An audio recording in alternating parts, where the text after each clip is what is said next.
հարցերից բացի թողնեմ, այդտեղ մի քանի հարցեր, եթե հնարավոր է։ Վարչական դուք պրեզենտացիայի սկզբում նշում եք արտադրողականության ցուցանիշի աճ, իսկ ինչպիսին է այն հատկապես մշակող արտադրությունը, որովհետև եթե տրվում է արտադրողականության աճի հիմնական դրայվերը, ապա մշակող արտադրությունում ավանդաբար պակաս բարդ է իրավիճակը, եւ արդյոք եթե կար այդպիսի դրան, սահմանների արդիականացման ծրագրի, որ մշակող արտադրությանն է բարին եկել, կոնյակի հետ կապված ինչպիսի փուլում է այդ նոր առաջխաղացման ծրագիրը, որը պետք է նոր բրենդի ինքնության եւ արտաքին շուկայում առաջխաղացման ծրագիր, որովհետեւ դեռևս 4 տարի առաջ պետք է հայտարարել մրցույթ այն կազմակերպության մարքեթինգային, որը պետք է օգներ կազմել պետք է արտադրվեն դա համաձայն սեպայի եւ այդ գործընթացը կարծես թե ավարտին չի հասցվել։ Իրանի հետ կապված գտվել է պայմանագիր արդեն ավելի համապարփակ եւ ընդլայնված բնույթի, սակայն արդյոք կատարվել է վերլուծություն նախորդ պայմանագրի, որովհետեւ նախորդ պայմանագրով ժամանակավոր անգամ այն ապրանքային խմբերով, որոնք առաջարկել է Հայաստանը եւ որոնք մտել էին արտոնյալ կառավարումների մեջ, անգամ այստեղ մենք չենք ունեցել արտահանման զգալի աճ, ասենք այնտեղային շոկոլադ, հանքային ջրեր, մի շարք այլ արտաքներ, ոսկերչական արտաքներ, բայց այնտեղ արտահանման նշանակալի աճ տեղի չի ունեցել։ Եվ մի ճշտում 4 նավահանգստի հետ կապված արդյոք նշանակում է, որ այս տարի արդեն այդ մրցույթը կավարտվի այդ նիդերլանդական ընկերության հետ եւ կնշանակվի կառավարիչ, որը կհանդիսանա նաեւ ներդրող, կամ եթե կարող ճիշտ եք ասում կառավարիչը կհանդիսանա նաեւ ներդրող, թե կգնեն երկու առանձին տնտեսվարողներ կամ խմբեր տնտեսվարողների։ Եվ պարոն Տերյան, ոսկերչական ոլորտի հետ կապված այն խնդիրը, որ դուք բացահայտում եք դրոշմավորման այն 3 տարի առաջ արդեն իսկ այդ կամ 2 տարի առաջ, եթե ճիշտ եմ հիշում, կարող է սխալվել, այդ ԵԱՏՄ համաձայնագիրը արդեն իսկ կնքվել էր, ինչու այն մինչև հիմա չի գործում, եթե պաստորեն հիմա հատ կա, այստեղ ևս շփում է լցնել։ Շնորհակալություն։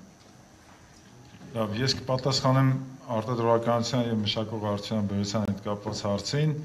Իրանի եւ Չոր նավահանգստի հարցին, կոնյակի վերաբերյալ հարցին կպատասխանի պարոն Խոջյանը կամ պարոն Գևորգյանը, իսկ ոսկերչության հարցին պարոն Տերյանը։ Տեսեք, արագ հաշվարկների համար մենք չենք կարող բաժանել ըստ ոլորտների եւ դրա համար մեր տվյալը այսպես ընդհանուր տնտեսության վրա է, կարող է ճշգրտվի մի քիչ դեպի վերև կամ մի քիչ դեպի ներքև, բայց ասել, որ ՏՏ ոլորտը այսպես արտադրողականության մեծ աճ է ունեցել, չէ, ՏՏ ոլորտը մեծացել է, բայց ՏՏ ոլորտը արտադրողականության մեծ աճ մենք այս բանը չենք կարող ասել, որ ունեցել է, որովհետև արտադրողականության մեծ աճը ՏՏ ոլորտում մենք տեսնում ենք, որպեսզի այնտեղ, որտեղ օրինակ Հայաստանում սկսեն գրանցվել խոշոր մեծ ընկերություններ, որպես եկամուտի աղբյուր, հա, հիմա դուք գիտեք, որ Հայաստանում ՏՏ ոլորտը ըստ էության զբաղված է աշխատուժի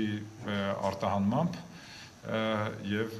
իհարկե մեր պլաններում կա այնպես անել, որ ավելի մեծ տնտեսական արժեք մնա Հայաստանում։ Բայց այս պահին մենք այդպես ենք։ Մշակող արտադրության բերության ընդհանրապես ասած, եթե այս սլայդի վրա մի քիչ ավելի երկար պահենք, չգիտեմ, երևի մա թե չէ, բայց տեսեք 3370 ընկերություն օգտվել է մեր տնտեսության արդիականացման ծրագրից, որից պորտֆելի մոտավորապես կեսը 46%-ը դա մշակող արտադրության ընկերություններ են։ Եթե դուք նայեք այս վերջի շրջանակը, ապա կտեսնեք, որ 2022 թվականին շահառու դարձած ընկերությունները 2023 թվականին 32%-ով ավել հարկ են վճարել։ Հարկերի վճարումը իհարկե այդպես ուղիղ փոխկապակցված չի արտադրողականության աճի, բայց քանի որ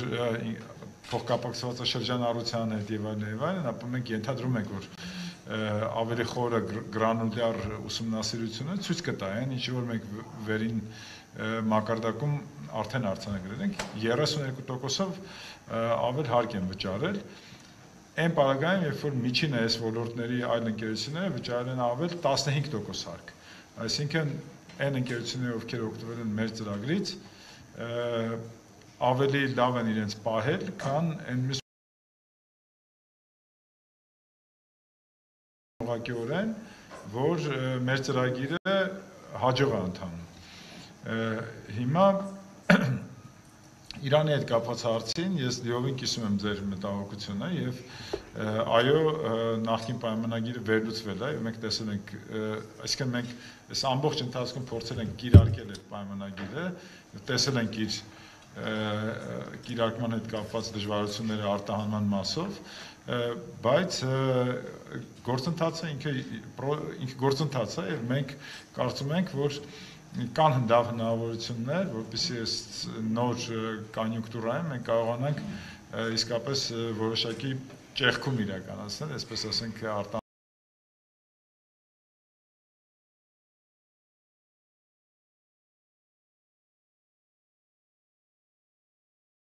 մասով պետք է նշեմ, որ իրանցի գործընկերների հետ այդ առումով շարժուգիր քննարկումները ընթանում են։ Ես 2024 թվականի առաջին կիսամյակում այցելելու եմ Իրան, որպեսզի գործընկերների հետ ավելի մանրամասն քննարկենք, թե երկու երկրների ղեկավարների կողմից նախանշված 3 միլիարդ դոլարի, այսպես ասենք, ապրանքաշրջանառությունը, ինչպիսի Բաղդադում պետք է ունենա ներմուծման, արտահանման, ապրանքների կատեգորիաների միջև, եւ փորձենք այսպես կոնկրետ ավելի կոնկրետ մակարդակում լուծենք այն խնդիրները, որոնք դեռևս լուծված չեն, պետք է դա ընդունեն։ Չոր նավահանգստի վերաբերյալ ես եթե ուշադրություն դարձրեցիք, իմ խոսքի մեջ նշեցի, եթե օրինակ հանրային ներդրումային կոմիտեն վերջնական հաստատում տա, մենք այսպես բավական վստահ ենք, որովհետև տեխնիկատնտեսական արդյունքը, վերլուծության արդյունքը բավական հուսադրող է եւ խոստումնալից եւ այնուամենայնիվ պետք է այդ հավանությունը տրվի, որից հետո որոշակի գործընթաց կա եւ դրանից հետո եկող մրցույթը պետք է հաղթող լինի, որովհետեւ մենք կարողանանք խոսել։ Գիտեք, բարդ գործընթաց է, խոշոր ներդրումային ծրագիր, բնականաբար իրագործելը բարդ է, բայց մենք սիրում ենք բարդ ծրագրեր եւ դրանց իրագործման ուղղությամբ այսպես մեթոդաբար աշխատում ենք։ Խնդրեմ, պարոն Խոջյան, կոնյակի հարցին երևի կանդրադառնաք։ Շնորհակալություն։ Նախ ասեմ, որ մեզ համար կոնյակի հարցը կամ այն հարցը, որ դուք բարձրացնում եք, դա աշխարհագրական նշումներին է վերաբերում եւ նշեմ, որ 2022 թվականին աշխարհագրական նշումների մասին օրենքը ընդունվեց եւ 2023 թվականին մեր կողմից արդեն իրականացում են աշխատանքներ դրա կիրարկումը նաեւ ապահովելու եւ հաջորդիվ տարիներին դա շարունակվելու է։ Ասեմ, որ մի քանի ուսումնասիրություններ են տեղի ունեցել, քանի որ մեզ համար խաղողի արժեշղթան կարևորագույն ուղղություններից է գյուղատնտեսության ոլորտում։ Հետևաբար այդ անվանման հարցին մենք շատ զգուշորեն ենք մոտենում եւ մի քանի ուսումնասիրություններ են տեղի ունեցել եւ վերջին ուսումնասիրությունը, որը 2023 թվականին է կազմակերպվել, դա ֆինանսավորվել է հենց կոնյակագործների կողմից եւ հիմնականում ուսումնասիրության շրջանակներում դիտարկվել է, թե ինչ անվանում կարող է ավելի ճանաչելի լինել կամ ասոցացվել հայկական կոնյակի հետ եւ ընդհանուր առմամբ բոլորը հանգել են նրան, որ ամենահնարավոր ասոցացումը դա արմենիան բրենդին է, սակայն մեզ համար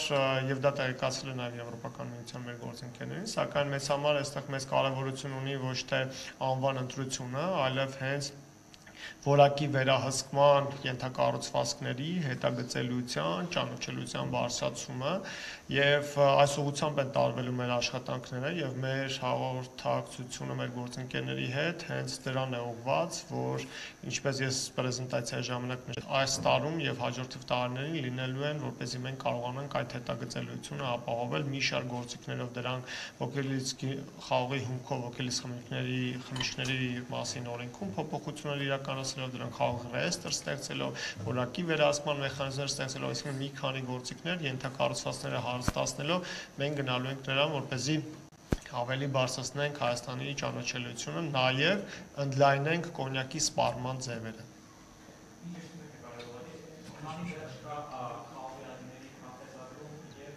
Կա, արդեն իրականացրել են խաղողի այգիների քարտեզագրումը ամբողջական, ինչպես ես նշեցի, 76%-ը դրանք նույնականացվել են, հավաքագրվել է տարաթվային տեղեկատվությունը խաղողի սորտերի եւ նաեւ այգիների տեղակայման վերաբերյալ, եւ 2024 թվականին արդեն բյուջետավորված է, որ պետք է ստեղծվի էլեկտրոնային հարթակը, որտեղ տեղակայվելու են այդ բոլոր ֆերմերների տվյալները եւ այն կապվելու է մթերման գործընթացի հետ։ Հետևաբար 2024 թվականին մեր գործողությունները նպատակաուղղված են լինելու իրական խաղող արտադրողներին տեղակայել այդ էլեկտրոնային հարթակում եւ այն կապել մթերման գործընթացների հետ։ Եվ հետագայում մեր սուբսիդավորման գործընթացները արդեն ունենալով, արդեն իդենտիֆիկացնելով իրական խաղող արտադրողներին, արդեն ուղենք խաղող արտադրողներին նման էլեկտրոնային հարթակներ օգտագործելով։ Շնորհակալություն։